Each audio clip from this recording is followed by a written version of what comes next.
Hello, welcome back. The history of NLP.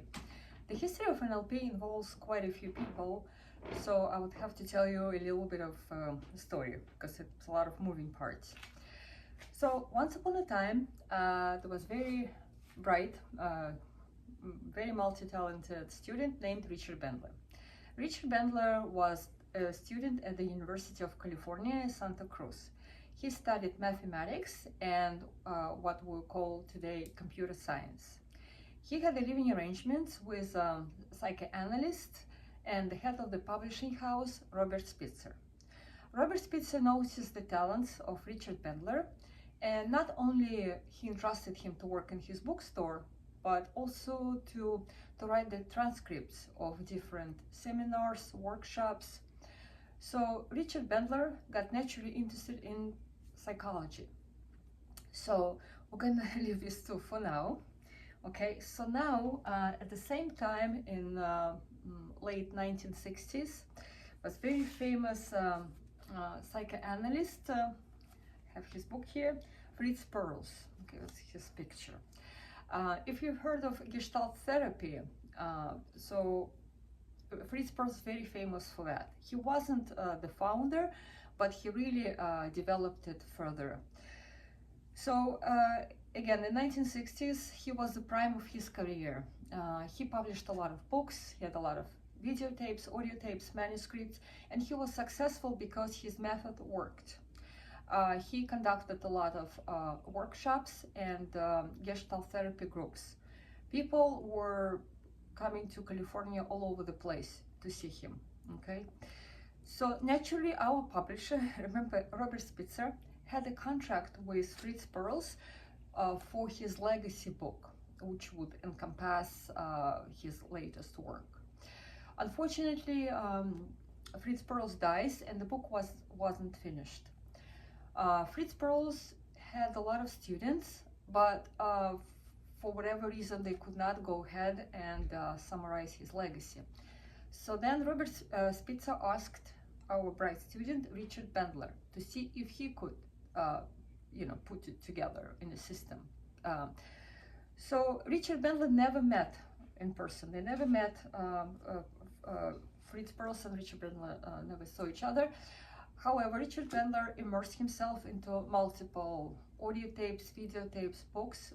He studied it, and before you know it, he started sounding and acting like Fritz Perls. So, in fact, he was very successful, and he organized his own groups while he was still a student at the University of California. At the same time, at the same university, there was a professor of linguistics, John Grinder. John Grinder didn't study any psychology. As I said earlier, he was a professor of linguistics. He studied transformational grammar by Noam Chomsky. It's kind of complicated field, we're not going to go there, but basically it deals with how we derive and build our sentences, our words, and put into structure. So John Grinder got naturally interested in work by Richard Bandler, because Richard Bandler didn't know how he was doing it. He was doing it intuitively, the same way as Fritz Perls was doing it. So long story short, John Grinder and Richard Bandler, they got together and they, so to speak, cracked the code. They came up with a system of questions that Fritz Perls was doing to help people in his therapy sessions. So that was very successful. And so then decided, okay, if we can model one successful therapist, why don't we model another one? And they did. At the same time, there was very famous, again, these people are famous because they had a wonderful success rate. There was a lot of therapists, but they were not many people know them, but we know these people because their system worked. So one of them was family therapist Virginia Satir. Let's have her book and her picture here. So Robert and John approached Virginia Satir and to see if they can model her system. She was very successful, and she was also very warm and welcoming person. Originally she was a teacher, and then she turned into a therapist. So of course she agreed, and so Richard Bandler worked with Virginia, so they added another layer to the existing system, okay? So then, at the same time, was very famous psychoanalyst and hypnotherapist Milton Erickson. Milton Erickson is famous for his own school of hypnotherapy. The way he worked, he would talk to a person and will just with a few sentences, with a story, he could help the person to solve their problem. It was very like subconscious, very in a natural way. Again, he was very successful because it was good success rate. A lot of people were approaching Milton Erickson so he could help them. So then Robert and John also contacted Milton Erickson to see if he could share his system, and again they worked and modeled him. So now we have even more layers to that system, okay? So then as John and Richard became more popular and were helping other people, they had their own followers and students. One of them is very famous, Robert Dills. Robert Dills also added a lot to NLP. He studied the work by Gregory Bateson. Okay, so Gregory Bateson was anthropologist, ethnologist, philosopher, and what would call today ecologist. Robert Dills studied his hierarchy of needs. That was another layer to the system. So Richard Bandler named this system of NLP, which involves our sensory channels and our language. This is all we have as people.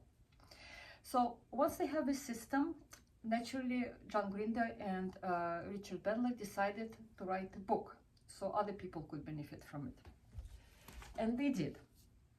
So they, in the early 1980s, they wrote a book.